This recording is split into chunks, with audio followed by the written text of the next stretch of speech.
شیخ چلی کے خیالی پلاؤ۔ پیارے بچوں، شیخ چلی کا نام تو آپ نے یقیناً سنا ہی ہوگا۔ اس کی کہانیاں پڑھ کر لطف اندوز بھی ہوئے ہوں گے۔ آج ہم ان کی حماقت سے بھرپور کہانی سناتے ہیں۔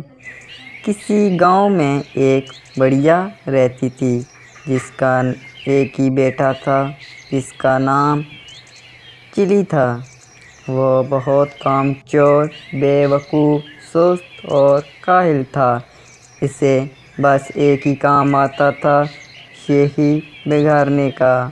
جہاں چند لوگ کو اکٹھے بیٹھتے دیکھتا، ان کے قریب جا کر خود بھی بیٹھ جاتا اور انہیں گفتگو کا موقع دیے بغیر اپنے جھوٹے سچے کارنامے بیان کرنے لگا۔ گاؤں کے لوگ اس کی اس عادت سے بہت تنگ تھے۔ اس کا نام ہی شیخ چلی رکھ دیا تھا۔ وہ اپنے نام کی طرح بڑے بڑے خیالی منصوبے بناتا لیکن کسی بھی عمل نہیں کرتا۔ ایک دن اس کے خیالی پلاؤ پکانے کی عادت سے چڑھ کر ایک شخص نے اس سے کہا، "شیخ صاحب، آپ اتنے بڑے منصوبے کیوں بناتے ہیں؟ آپ نے ایک ہفتے بعد اس دنیا سے کوچ کر جانا ہے۔ اپنی موت کا خیال رکھیں۔" یہ سنا تھا کہ بے وقوف شیخ چلی کو ایک ہفتے بعد اپنی موت کا یقین ہو گیا اور اس نے اس کی تیاری شروع کر دی۔ پہلے اس نے قبر کھدوائی اور اس میں جا کر لیٹ گیا۔ 6 دن گزر گئے، کچھ نہ ہوا۔ 7ویں روز شیخ چلی نے سوچا کہ یہ اس شخص کو بتاتے ہوئے ایک ہفتے کا آخری دن ہے، شاید اب موت کا فرشتہ آنے والا ہے۔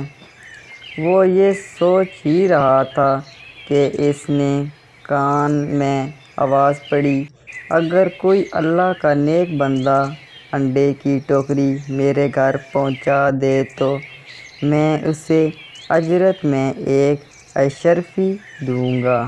شیخ چلی اشرفی کا نام سن کر قبر سے باہر نکل آیا اور انڈے کی ٹوکری اٹھا کر سر پر رکھ لی۔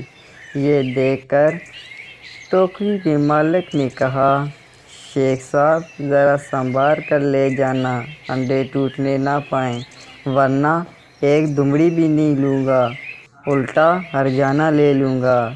شیخ چلی بڑے غرور سے بولا، "میاں صاحب، میں شیخ چلی ہوں، کوئی چھوٹا موٹا شخص نہیں ہوں، پورا گاؤں مجھے جانتا ہے۔" یہ کہہ کر وہ انڈے کی ٹوکری لے کر چل پڑا۔ خیالی پلاؤ پکانے کی تو عادت تھی ہی، سر پر انڈوں کی ٹوکری رکھ کر راستہ چلتے ہوئے اس کی ذہنی روح بہک گئی اور لگا خیالی پلاؤ پکانے۔ "انڈے پہنچانے کی مزدوری مجھے ایک اشرفی ملے گی، بڑی رقم ہے، اس سے میں مرغی خریدوں گا اور وہ انڈے دے گی۔ انڈے بیچ کر بکری لوں گا جو بچے دے گی، بکرے کے بچے بیچ کر گائے لوں گا، گائے دودھ دے گی، میرے بچے دودھ مانگیں گے تو میں ان سے کہوں گا، 'یہ لو دودھ'۔"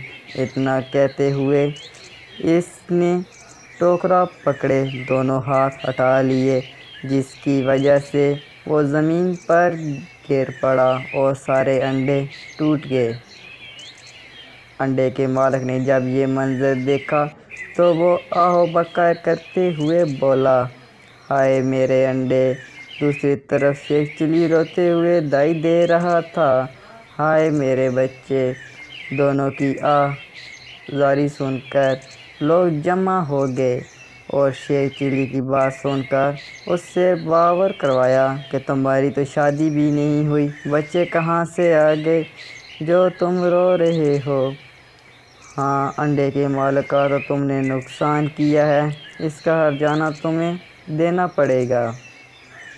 بات شیخ چلی کی ماں تک پہنچی، اس نے وہاں آ کر ہرجانے کی رقم ادا کی اور شیخ چلی کو لے کر واپس گھر چلی گئی۔